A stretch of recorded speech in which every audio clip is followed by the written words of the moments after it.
Maayong buntag kanatong tanan no na diri karon sa ato ang gamay nga ini mga tanom mga grapes no. Atong gibuhat karon kay nagbisbista no. Sa tulo ka bulan na hapit naman ni magtulo ka bulan kay September 1 man nya karon December 30 naman ron. So hapit na gid siya mag tulo ka bulan no.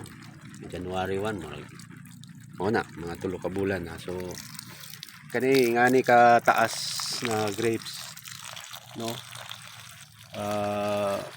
kinahanglan mabisbisan siya og kuan mga tulo ka galon no.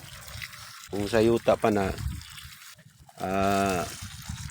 naay kining isa ka sentimeter no. So kaniyang gibuhat nako karon bisa na ako niyang grapes. Gibuhatan siya gamay nga kanal 3x3 man dapat niya, pero so ngani naman gid siya ang proseso. So ikaw na magtansya, dapat dili gid siya makulang sa iyang tubig kay siyempre wala man na siya nagsalig sa ulan kay naman tay greenhouse, tanawa greenhouse. So mao na.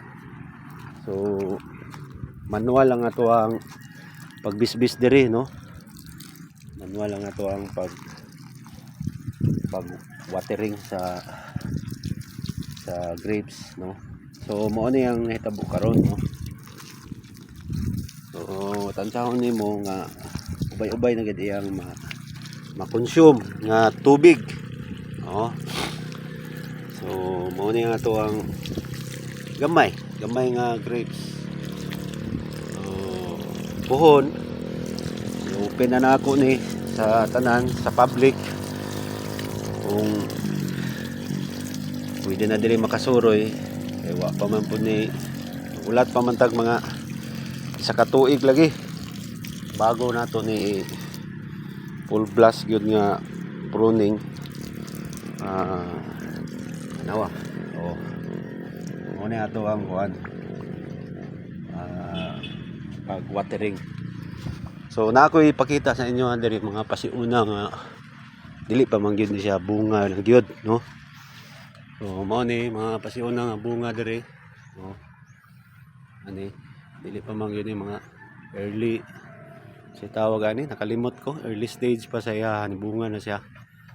So kita ninyo no. Yan. Kita ninyo wala mo na sa bunga. Dari mga against the light. Kani bana no. So bana no naapod diri sa pikas mga pasiuna nga mga bunga niya diri.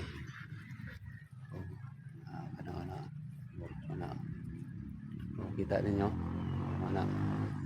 So dili pa gyud kayo nga daghan gyud ang bunga sa ato ang grapes no.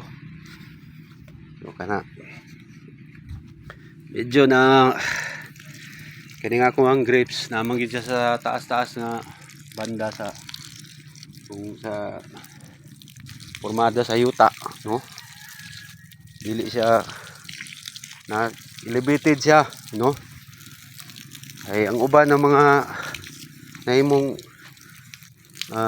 grapes na tamnan sa mga grapes dito sa kuan kining sagara nasa basakan, ang uban nasa ubos nga bahin. So kaning ako medyo ubos lang nasa taas ubos lang nasa taas nga bahin no na. So makita to nimo sa ubos nga basakan no. Basakan man na diha no. Diri sa mo medyo taas-taas gini elevated yun siya. So naip kung sa isgutan ng tubig no medyo kuan gyud siya sakripisyo gyud siya no na wala tay igo nga supply sa tubig unya nag-agad ra pud sa ulan. Kami ang ginagamit diri kining water pump no.